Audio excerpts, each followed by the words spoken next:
예, 안녕하십니까. 가슴명상센터 들어봅니다.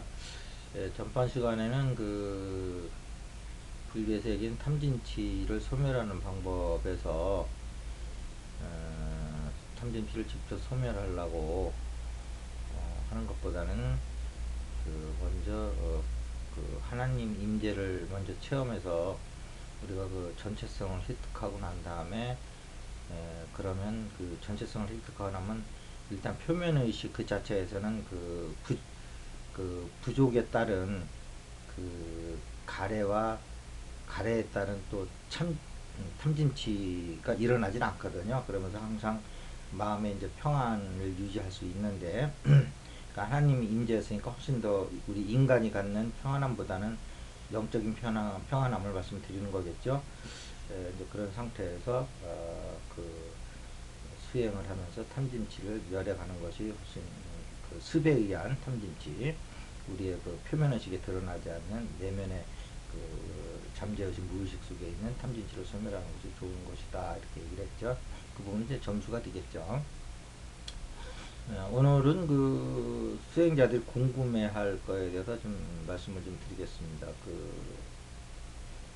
우리가 이제 공이라든지 이제 무아를 증득을 하면 그때는 그러면 그 전체 의식은 우리가 하나님 의식과는 어떤 것이냐 하는 것이, 저도 이것을 체험하기 전에는 상당히 어떤 궁금함으로 좀 있었어요. 공이다 무아로 가면 하나님도 없는 거 아니냐, 이제 이런 것도 있었고, 근데 그거는 결국은 선택의 문제라는 것이 이제 최종 결론입니다. 뭐냐면 여러분이 그 공으로 가서 여러분이 머물 수도 있고요. 그 다음에 이제 그 무아로 가서 여러분이 그 느낄 수도 있어요. 그러니까 뭐 굳이 딱 떨어지는 비유는 아닌데, 공무변처정은 약간 저 공으로 볼 수 있고요. 이제 식무변처정이 이제 약간 그 무화로 볼 수는 있는 여지는 좀 있는데, 탁 떨어지는 건 아닌 것 같기는 한데, 어쨌든 뭐 그렇게 또 전혀 어긋나는 말은 아니에요. 이제 그렇게 이제 그 무색계 선정해서 이제 그 공무변처, 식무변처, 무수처정, 뭐 비상피비상처정이 있죠. 이제 그렇게 이제 생각하시면 될 것 같고요. 그런데 이제 그것이 공하고 그 무, 무아로 가면 거기는 하나님도 없는 거 아니냐 하는 그냥 머리에서 이론적으로 생각할 때 그럴 수가 있어요. 공은 일체 다 없는 거니까. 근데 이제 제가 체험한 바로는 공에 있을 적에도 하나님 임재가 계속 같이 체험이 되더라는 거예요. 그 다음에 무아로 있을 때도 아상이 없는데 어떻게 하나님 상을 낼 수 있을까 하는 거잖아요. 내가 있을 때 이제 하나님 있다고도 보기 때문에. 근데 그것은 인간적인 생각이지, 실제 체험을 해보면, 제가 이제 그런 의미이 있었기 때문에 이제 이렇게 무아로 속에 들어가서 다시 이제 그 하나님 임재를 체험해 봤더니 그대로 하나님 임재는 그대로 유지가 되더라는 거예요.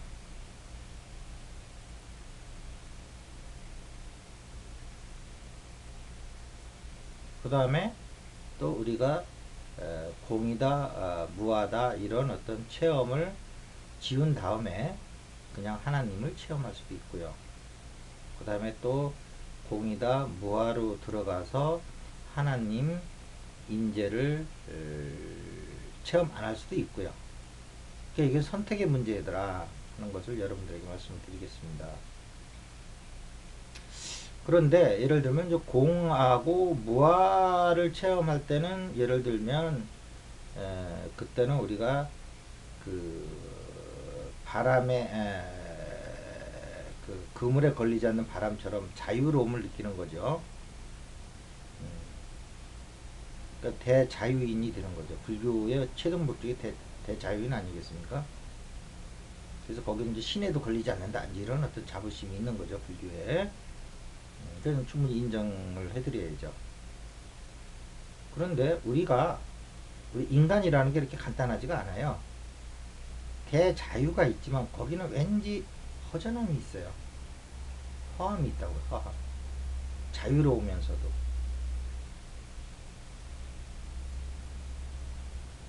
그 인간은 비어 있으면서도 채워 있으려고 하는 것이 있는 거예요. 그랬을 적에 거기에 하나님 임재가 들어와주면은 그 포근함 속에 그 자유가 있어요. 그러니까 하나님 임재가 없으면 포근함은 없어요. 자유로움만 있지. 또 하나님 임재만 체험을 하고 그 공이다 무아를 이렇게 선택을 안 하면 거기에는 포근함은 있어요. 평안함과. 그런데 거기에 바람에 그물에 걸리지 않는 그 자유로움. 요거는 또 좀 다른 느낌인데 좀 없어요, 그것은. 그런데 두 개를 또 겹쳐 놓으면 무하다 공이다 뭐 그 하여튼 하나님 임재를 겹쳐 놓으면 자유로움 속에 따뜻함이 있고 포근함이 있고 포근함 속에 그 자유로움이 있어요. 그래서 아주 더 그 우리 인격체를 가진 우리 인격으로서는 또 완벽한 느낌이 들어요.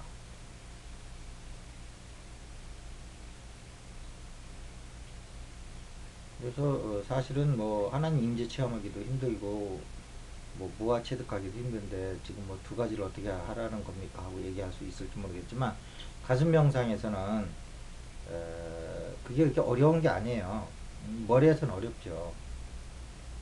머리에서는 저차로부터 고차로 올라가는 거기 때문에 어려운데 가슴에서는 고차에서 저차로 내려오는 거거든요. 어려울 게 하나도 없어요.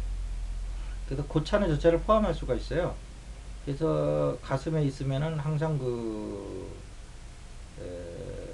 두 가지 차원이 같이 있을 수 있어요. 인간적 차원과 영적 차원이. 그러나 머리에서는 인간적 차원만 가질 수가 있는 거죠. 저차는 고차를 포함할 수가 없잖아요.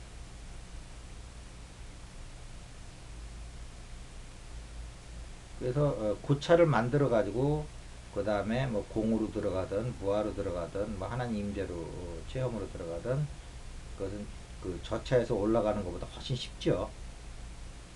훨씬 쉽죠. 자, 그렇게 해서 사실은 이게 그 처음 아마 시도되는 일일 수도 있어요.